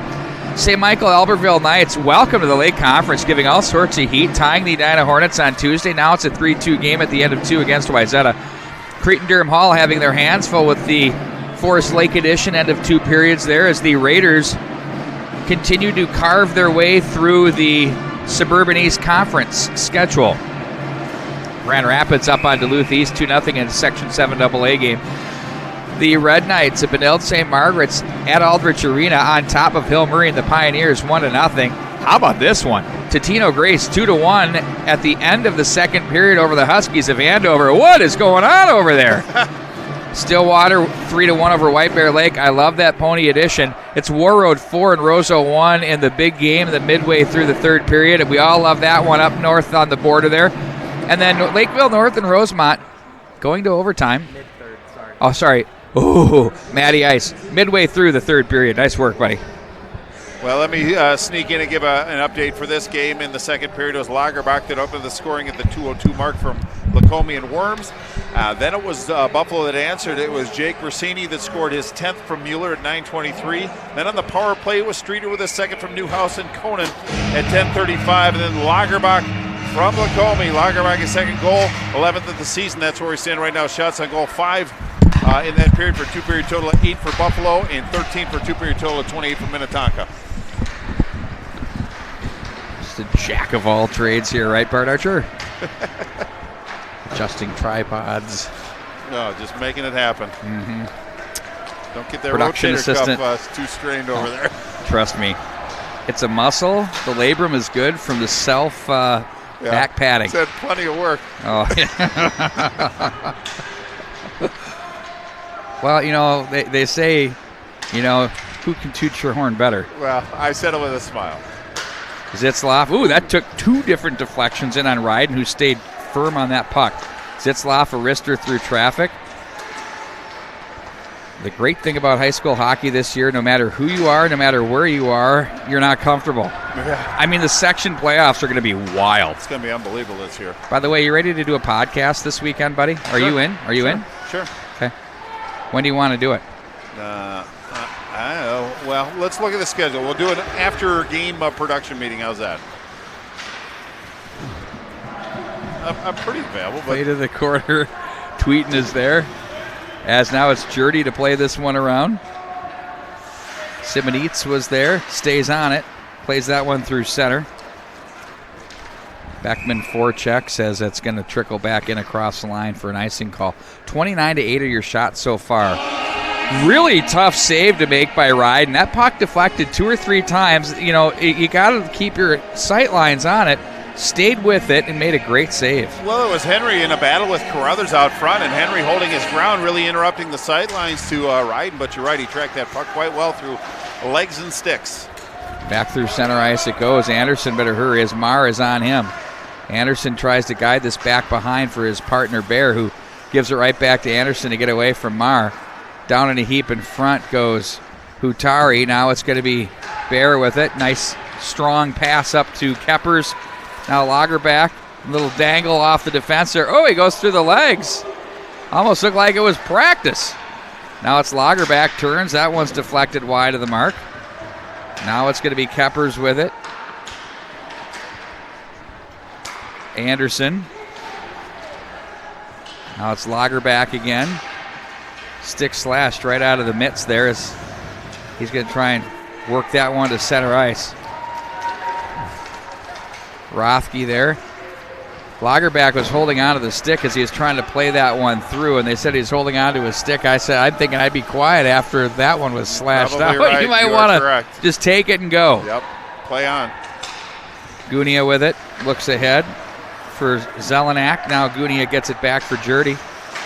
Zeleniak plays that up out of play and will face off of the neutral zone as we have another souvenir here at the Minnetonka Ice Arena. Well, Minnetonka's been very good in the neutral zone, but it looks like Buffalo's still trying to kind of find those sequences. They're good with the first pass, second pass is there. It's just that third pass to create some spaces where the challenge is. But we have a face-off center ice, 14-17 left in this third period. Minnetonka by 3-1. I keep forgetting there's a clock up there, Matt. You're spoiling me. I know. I got to rework my This is next level. I'm a creature of habit. Off the boards it goes. Boy, that was an owly bounce. Here's a 2-on-1. Brasini's shots deflected wide. That was Tyler Brasini with a bid. He had Jake down the middle. Gunia somehow keeps it alive. Now the Skippers. Quinn's pickpocketed by Jake Brasini. Gives it back to Tyler. He tried to go high blocker off the window, and Karam's up to the line. Mueller plays that one back into the corner.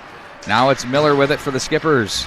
Delayed penalty coming up. This one will be on the Bison, as we'll see the Skipper power play employed here again. Boy, that's a tough penalty to take. It's an interference penalty, too, and plays in the offensive zone. But those are the little things that can really kind of hurt your intentions going forward. It's Noah Mueller, the junior defenseman, that's going to go. But, you know, you have some play. You have possession in the offensive zone. You take a penalty. Now they're not only a man down, but the faceoff comes down into their zone. And Minnetonka's been very effective in the dot. So another challenge for this Bison team to respond to. Interference, the call officially on Mueller. A collapse down on that one, but the Skippers get the draws. Itzloff will walk and shoot. Hits the BHS crest of the goaltender, Jack Ryden. Well, I think Itzloff might have wanted that shot back, but it went right into the crest of the Bison. Made a good save, controlled it in not a bad situation. Burned a couple seconds off the clock. Carruthers wraps that hard around the boards. Conan tried to keep it alive. Streeter gets a nice fortuitous bounce as he's going to play this back for Zitzloff. Zitzloff looks back over for Conan. Try to find Streeter in the middle, glove down by Carruthers as he plays that into the neutral zone. That's going to be Harris, plays back for Zitzloff. Harris takes over at his own line, winds it up for the Skippers, puts on the brakes, gives a look. Now Conan, picked up by Streeter. Back up for Conan. Snapper. Good positional save again by Ryden as he gobbles it up with the blocker pad and pinches that one up against his pad. It gets the faceoff inside his zone. No, you are correct. It was a good shot by Conan. Kind of went against the grain a little bit. So it was Ryden that had to adjust. Caught that on the inside of the blocker, but it fell between his breezers and his pads. So actually a very challenging save. Miller. Now it's Kiffin. Miller back down low. Lacombe, they look into the slot area. All sorts of congestion. Feels like my nose right now. Miller, top of the circle, off the glass. Just wait. I know. I don't think I'm just thrilled about it. Now it's going to be Kiffin. Not that you care, but when you got to use the voice, it becomes problematic. Understood. Who cares? Kiffin, shot, wrister, deflects. Gunia, fans on that one. Lagerback lets that shot go. Nice job to block that one by Simonitz. Yeah, he really did a nice job, and Lagerback's got a pretty heavy shot. Good quick release by Teddy, but really not much of a threat on that. Been a pretty good kill so far by this Bison team. A lot of zone time by Minnetonka, but not great opportunities. 28 to go in the man advantage as Lacombe forces wide. Jardy was watching him. Back up off the boards for Miller. Nice job to keep. Back down for Lacombe. Up high they go. Oh, that one off the end boards by Kiffin. I thought that was labeled. Now it's going to be Lagerback, top of the left circle. Kiffin shot. Scores! That was deflected down. I don't know if that hit Keppers on the way in. I think it did. And the Skippers will pick up their fourth goal on the power play. 10 seconds were left on it, Bart, but well executed there. Yeah, they almost survived that one, and they were doing a pretty good job of really limiting the golden looks, but that was just a shot from inside the blue line. So it is Keppers that's going to get credit for that goal, and for Keppers, that's number 6. That one being on the power play, his third power play goal. But nice redirect by him. Really put a challenge on the goaltender Ryden. I don't think he actually saw the initial shot. If you don't see the initial shot, it's hard to get the redirect as well. But Minnetonka up 4-1 now. Buffalo better get on their game and get back into You this. were going to say horses. I know you were. That would have been weird. We're getting on their Bison. Why not?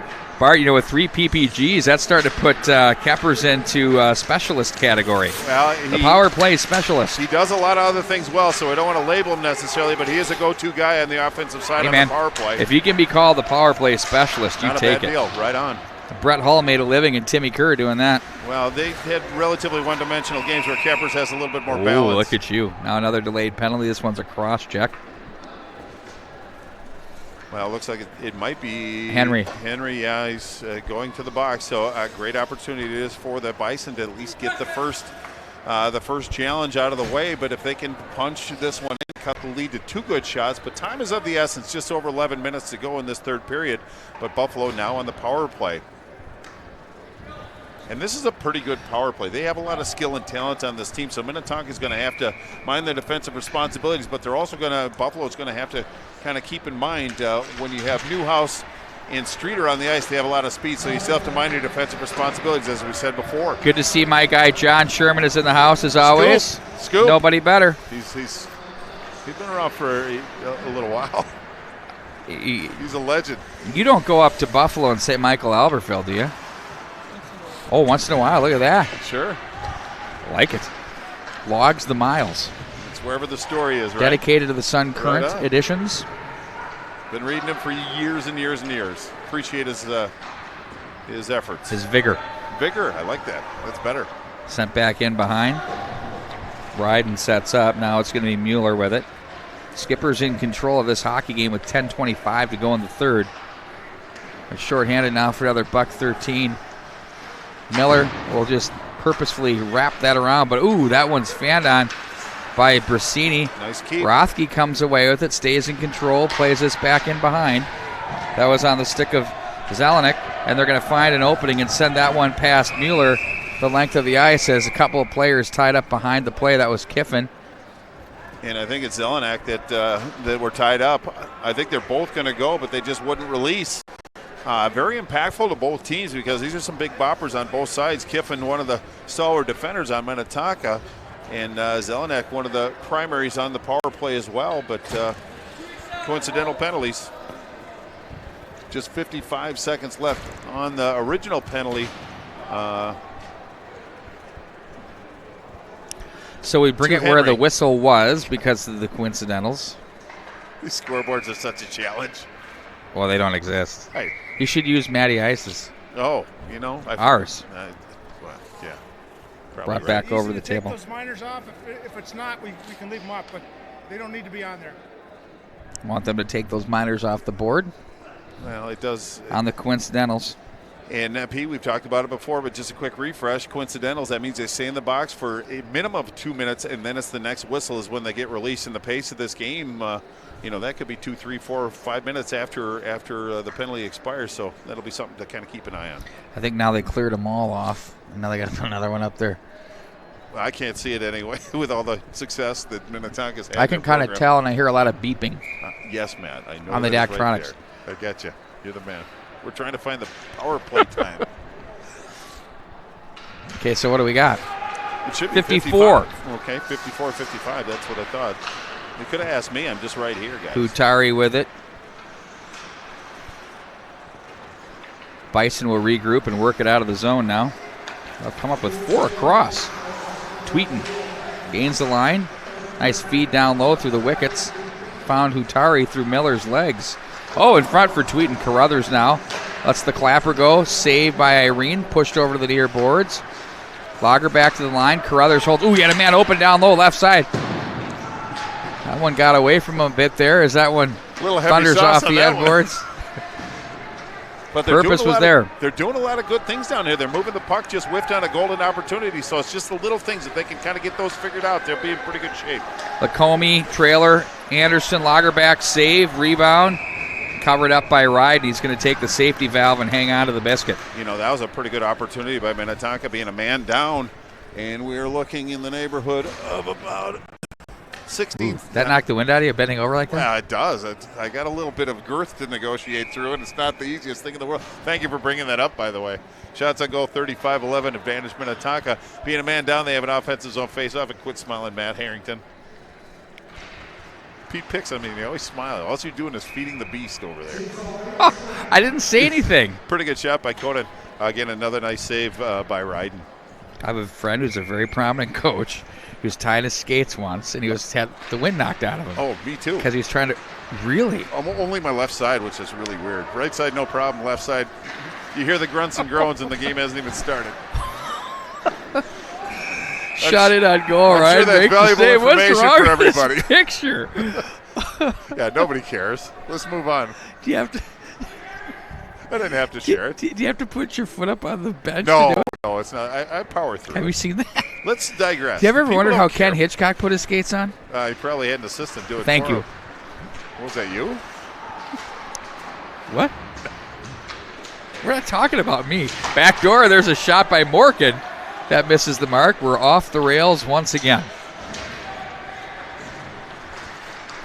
And I'm pleading you get back on the rails, please.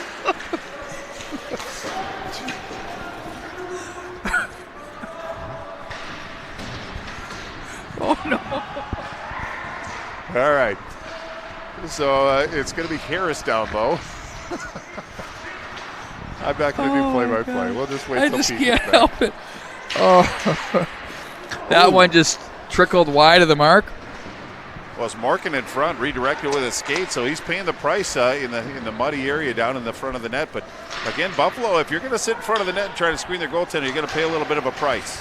One thing the Skippers have done is brought traffic, no question, Bart. And they've clogged up that slot area. There's a slash coming up. Are they going to go with a hook? Well, I would say a slash hook, but nonetheless, it is an infraction. And it is going to be Tyler Bersini. We're going to see that on replay. And that's a nice stop at the red line and a nice dangle, so to speak, by Streeter on that one. But apparently that was where the hook was. But Buffalo not making things any easier on themselves. Back on the penalty kill. And time is of the essence, but it's going to be, as we said, it's going to be Tyler Bersini that's going to spend 2 minutes in the box. So now it's going to be a 5-on-4. Skippers, again, the power play is proving lethal here tonight. Newhouse over to the left side for Streeter. Zitzloff dances over to the left side, brings some traffic with him, and a man in the crease. We're going to take it outside. Well, one thing that I do like that Aaron Johnson's doing is that one where it was actually Newhouse over to Streeter and put the puck in the goal. Now they have a player that's kind of cheating toward Streeter to really take that play away, so making some in-game adjustments and being pretty effective by it. But faceoff is outside the zone, as you said, Pete.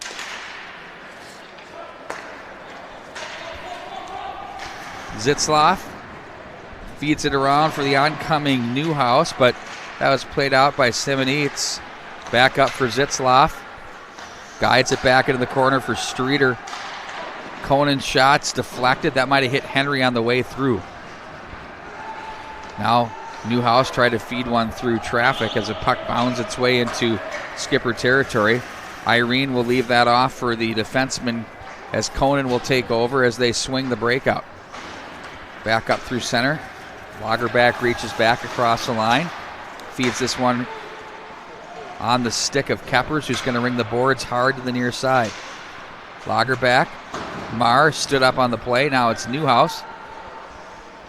Newhouse back over for Lagerback. Rister shot save. Rebound. They score!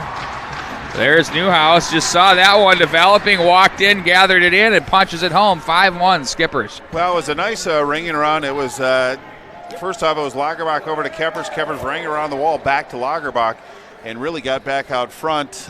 Pretty good shot on that one, but it was the redirect. But Lagerbach, I think that initial shot, I think he was going off the pad for a rebound. I'm speculating to a certain degree. Came right on Hunter Newhouse's stick, and he made that count. And for Newhouse, that's goal number 3. And now we are at 6-1, or at least 5-1 is what my count is. Minnetonka in command right now. After being down 4-1, the Rams of Roseau storm back with about a minute left in the third period to take the 5-4 lead. Oh, wow. Against the Warriors of Warroad. Wow, a lot of pride up there. Mariucci conference action. It's good Nothing stuff. like calling a game from up there, buddy. It's good stuff. But Pete, 5-1, and we have about 6 minutes and 17 seconds left. I think basically what the Bison want to do is just finish strong, play the game properly, put some pressure on Anders Irene. Hasn't seen a lot of action this period, but now with an offensive zone faceoff, they can kind of finish the game strong, get some momentum going into the next game. The Skippers can fire one more shot on goal. It's 2 straight 40-plus shot games for them. Miller. Zelenik is on him. They find Lagerback on a breakaway and on goal. Pushes that one wide. Terrific feed from Kiffin. Good Right vision. on the They tape. snuck in behind Kiffin, and that hopped the stick of Jake Brasini as he wanted that one back. Well, Jake Brasini, he's one of the represented on the score sheet, but that one just jumped his stick. That's got to be a little frustrating because he had time and space to work with, and he's a player that can finish. So just the little things are keeping Buffalo out of the success, having success with all their hard work. Well, on one way, the puck, the feed from Kiffin with the breakaway to Lagerback was impressive, and then the turnover and backup ice goes Brasini. Just a game of inches there. But it just hopped his stick, so kind of unfortunate. Morgan through the wickets, takes this back in behind the net. He's watched by Tyler Brasini, shallow angle. That by Conan. There's a Zitzloff shot that was deflected. Now it's Conan with it. As he looks back up to Quinn across the line as he's watched by Gunia. Now it's Tyler Brasini. Gunia comes together with Morgan. Now Quinn looks out for Worms. Now Quinn gets it back. Stick handles, and there's a shot that's buzzed wide of the marker. Zitzloff from the left point. Quick hard pass over for Conan. Zitzloff, oh, look at that work. Oh, that almost, you don't want to draw comparisons, but that almost looked like Doctor to Litke. Ooh. The dynamic Shades duo. of that. Well, again, it's hard not to pick up some of the trends and tendencies as far as when you play with them. As long as they haven't worked out as much as you do, you tend to pick things up and incorporate it into your game. But, you know, this Minnetonka defensive core has been very stingy defensively, but they're getting involved offensively and really makes it a harder team to defend against. And they're playing a very solid game right now. I think Coach Goldsworthy probably has some things that he's not happy with, but there's plenty of things that he has to be pretty happy with. I think the way the his team's puck played. movement's been really good through a structured team defensively. And the patience, too. Absolutely. There's a nice feed. Newhouse just worked his way through the gauntlet. The Butchers were out to play there, and he had no problem. And nice feed to the defenseman there. There's a pass that's knocked into some gear. Picked up by Newhouse. Gets away from a check there. Plays it to the right wing side. 3-on-2 across the line. Great back pressure by the Bison as they pick up every skipper across the line. Streeter, though, is going to stay on it. Again, another defenseman crashing down low on the play is Bear. That's been a consistent thread we've seen here tonight. But the important part is the forwards coming back and covering. There's always someone there. Henry looks out front. Nice job to reach and grab that by Bear, and then all in one motion, the wrister off the glass. Pretty athletic. Henry, indeed, back in behind the net as he plays that over for Newhouse. That deflects up and dribbles to the neutral zone as it's going to be Anderson. They have to hurry. Henry just barely onside. Blocker pad save, Ryden. Shots now are 40-11. And here's a pass to the right wing side. Rothke takes it in stride. Ran out of real estate and just caught in offside was Hutari on the far side. Well, Hutari tried to do the best he can to stay on sides, but the puck rolled and he cut at the blue line and couldn't get back on side, so face off just outside the zone. 3:24 to go in this third period. Minnetonka in a very comfortable 5-1 lead. Wow, how about that for the comeback? We went final as it's 5-4 Roseau over Warroad in a classic hockey game for sure. One for the ages. Well, I hear a 4-goal lead's the toughest lead to hold in hockey. 3-goal lead. Okay. Sorry. It's a bad 4-1. joke. We're all over it. Back it across the line. Keppers plays that over for Kiffin. That slapper deflects off Lacombe. Skippers are looking stronger and stronger as this game concludes here now with 2:50 left in the third. Well, it's really amazing what a couple goals can do for you. They were snake bit against Duluth East. Obviously, they had 44 shots on goal and only scored one. But tonight's a little bit of a contrast to that, where they're over 40 shots, but they have 5 tallies on the board. It's a lot easier to play when you've had success for your hard work. Well, and they've had grade A chances. Like I don't think they were able to generate many, and I think one way of doing that was to get your defenseman to follow up and drop into the play, and they've made a difference. It's freed up some of these guys like Lagerback to make plays. Kiffin, his offensive game looking better and better every game as he pokes that one into the corner. And it was pretty good to begin with, too. It just continues an upward trajectory for him. Glove down by Quinn. Looks back up for Conan.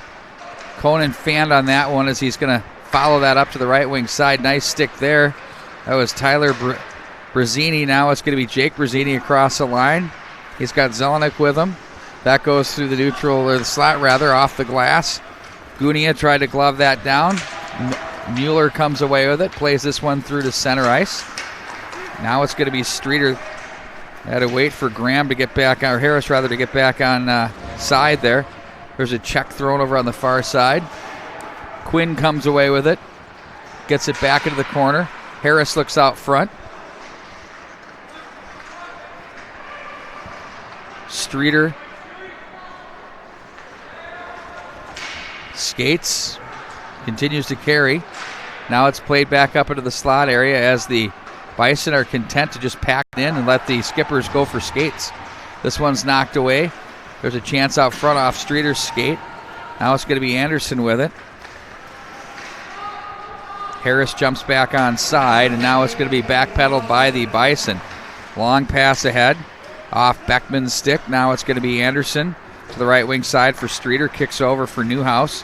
Newhouse is fresh as he's going to carry back in behind the net. Quick shot by Henry, turned aside by Ryden. Streeter with the body check. Now to the near side, it's going to be Beckman. His feed was thwarted and played back. Newhouse the wraparound, Ryden the save. Now it's Anderson, and they're going to play this off the boards. That's knocked down by Anderson. 30 to go in the period. Newhouse. Now it's Henry. Henry looks off the boards. Anderson tried to toe pull his way to the slot area in a scoring chance, but he was thwarted. Beckman jammed by Henry. That had to hurt the shoulder there as Henry stands over his prey, and they have a chat. At center, Carruthers, the body on Keppers. Now it's Newhouse with 2 seconds to go. And that's going to do it as Lagerback sends that one wide of the mark. And Ryden didn't even move. But a good game by Minnetonka. Obviously, they put some pucks in the net. They defended quite well. They really took care of Anders Irene, who played a good game when called upon. But I like what I see from Buffalo. They're not too far away. Plus, they didn't quit through the whole game. They're going to fit into this Lake Conference quite well, but I think they're getting a little exposure to what it takes to win in this Lake Conference, which is not an easy thing regardless of what year it is. But I think that they have checks in a lot of the right boxes. But good things to come from this Buffalo team, but they didn't quit tonight even when times got tough. Special thank you to Gemini Athletic Wear, GeminiAthletic.com, and all of our other sponsors, including American Family Insurance, Tradition Companies, Itasca Marketing, and Lake House. For Bart Archer, Matt Harrington, and Todd Grover, the final score, the Minnetonka Skippers 5 and the Buffalo Bison 1. I'm Pete Wagner. So long, everybody.